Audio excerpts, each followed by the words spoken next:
यं ब्रह्मा वरुणेन्द्र रुद्रमरुत स्तुवन्तु दिव्यैस्तवै वेदै साङ्गपदो क्रमोपनिषदै गारयन्ति यं समगा ध्यानावस्थिततन्रतेन मनसा पश्यन्ति यं योगिनो यस्यन्तं न विदुसुरासुरगणा देवाय तस्मै नमः। श्रीमत्स्यचन्दन चर्चितो ज्वलपु शुक्लाम्बरा मल्लिका मालां कृतकुण्डला प्रबील सन्मुक्तावली शोभिता सर्वज्ञान निदान पुस्तकधरा रुद्राक्षमालाकरा वाग्देवी वदनाम्बुजे वसतु मे त्रैलोक्य माता चिरम् मूकं करोति वाचालं पंगुलग्यते गिरिं यत्कृपातमहं वन्दे परमानन्द माधवम्। नमो भगवते तस्मै व्यासाय मिततेजसे यस्य प्रसाद वक्ष्यामि नारायण कथामिमाम्। नारायणं नमस्कृतं नरं चैव नरोत्तमं देवीं सरस्वती व्यासं ततो जय मुदीरयेत्। या कुन्देन तुषारहार धवला या शुभ्रवस्त्रावृता या वीणा वरदण्डमण्डितकरा या श्वेत पद्मासना या ब्रह्मच्युत शंकर प्रभृति देवै सदा वन्दितां सा मां पातु सरस्वती भगवती निशेष जाड्यापहा। कायेन वाचा मनसिन्द्रियर्वा बुद्ध्यात्मना वा प्रकृति स्वभावा करोमि यद्यत् सकलं परस्मै नारायणायति समर्पयामि तत्। अथ 31वां अध्याय।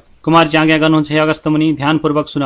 चन्द्रावती पुत्र वधुले आफ्नो कष्ट र त्यसबाट उद्धार भएको सारा वृत्तान्त वर्णन गरेको सुनि मनमनै अत्यन्त प्रसन्न भएकी गोमा ब्राह्मणी हे स्वस्थानी जगदीश्वरी भनी हृदयले सम्झदै अञ्जली जोरी भन्न लागिन्, हे चन्द्रावती बुहारी तिमी धन्य रहेछौ। त्यस्तो दुर्दशामा परेर पनि जगदीश्वरी स्वस्थानीको भक्ति गर्न सक्ने तिमी धन्य रहेछौ। अब म पनि आफूले दुःख पाएको र उनी ईश्वरीको करुणाले यस अवस्थामा आइपुगेको यथार्थ वर्णन गर्दछु। सुन, तिम्रो पति नवराज आफ्ना पिताको खोजी गर्न हिँडेपछि तिमी पनि माइत गयौ। घरमा म एक्ली हुनाले अर्काको ढिकी जाँतो गरी धागो काटी अनेक दुःख सहेर दिन बिताइरहेकी थिएँ। संजोगले एक दिन सप्तऋषिहरू आएर मैले दुःख पाएको जानी ठूलो करुणा गरी हे गोमा ब्राह्मणी श्री स्वस्थानी परमेश्वरीको व्रत गर, तिम्रो सबै कष्ट नाश होला भनी व्रतको विधान समेत बताई गए। ती ऋषिहरूको आतिथ्य गर्न घरमा केही पनि थिएन र चर्खामा रहेको धागोको पान लिन गए। म पान लिन जाँदा ऋषिहरू गइसकेछन्। उनीहरू बसेको पिराका मुनि 7वटा सुनका कौडी छोडेर गएका रहेछन् र मैले पाई त्यही द्रव्यले सबै सामग्री तयार पारेर पौष शुक्ल पूर्णिमाको दिनदेखि श्री स्वस्थानी परमेश्वरीको व्रत प्रारम्भ गरे। अनि महिना दिन अर्थात् माघ शुक्ल पूर्णिमाको दिन व्रत पूर्ण गरी प्रसाद झिकेर स्वस्थानी परमेश्वरलाई मनले बारम्बार सम्झिरहे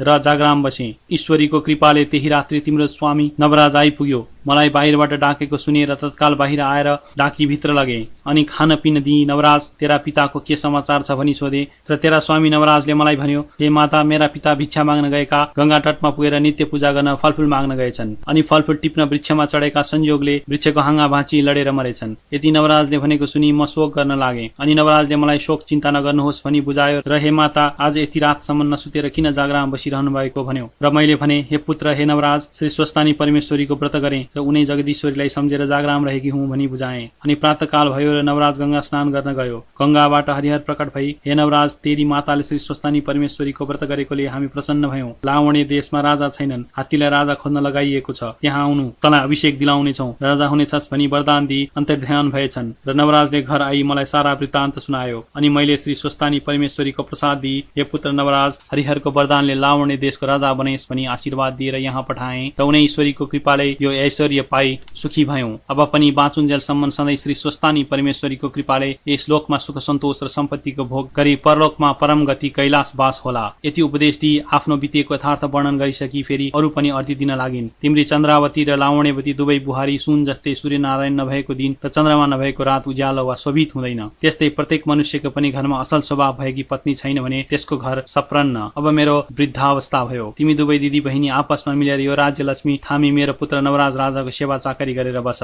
यति चन्द्रावती रानीलाई शिक्षा दिई ढुकुटीको साँचो सुम्पिदिइन्। अनि चन्द्रावती रानी र लावण्यवती रानीले, हे माता हजुरको तपस्याले हाम्रो स्वामी राजा हुनुभयो, हामी दुवै रानी हुन पायौं, हजुर धन्य हुनुहुन्छ भनी आफ्नी सासू गोमा महारानीका चरणमा दण्डवत प्रणाम गरेर सदैव श्री स्वस्थानी परमेश्वरीको भक्तिमा चित्त लगाई आपसमा मिलेर नवराज राजाको सेवा गरी राज्यको सुभोग गर्दै आनन्दपूर्वक रहँदा भए। कुमारजी भन्नुहुन्छ, हे अगस्त्य मुनि जो मनुष्य श्रद्धा र भक्ति साथ श्री स्वस्थानी परमेश्वरीको व्रत पूजा र आराधना गर्ला अथवा कथा सुन्ना सुनाउला वा उसको महिमा लेखिएको पुस्तक घरमा राख्ला, त्यसका घरमा दुःख दरिद्रको बास कहिले पनि हुने छैन। आदित्यादि नवग्रह सदैव प्रसन्न रहनेछन्। अकाल मृत्यु कहिले पनि हुने छैन। भूत प्रेत पिचास डाकिनी साकिनी बेताल त्रिदोष आदि रोगको भय हुने छैन। चोर डाका शत्रु अग्नि वनका हिंसक जन्तुको भय हुने छैन र त्यस व्यक्तिका ब्रह्महत्या आदि अनेक घोर पाप नष्ट भई यस लोकमा सुख शान्ति र सम्पत्तिको भोग गरी परलोकमा शिवका पार्षद भई कैलाश पर्वतमा बास पाउनेछन्। यति कथा स्कन्द कुमारले अगस्त्य मुनिलाई सुनाएर सोही कथा यहाँ पनि यथामति विस्तार भयो। इति श्री स्कन्द पुराणे केदार खण्डे माघ महात्म्य कुमार अगस्त्य संवादे श्री स्वस्थानी परमेश्वर्या व्रत कथायां गोमा पूर्ण वृत्ताना वर्णनाम 31।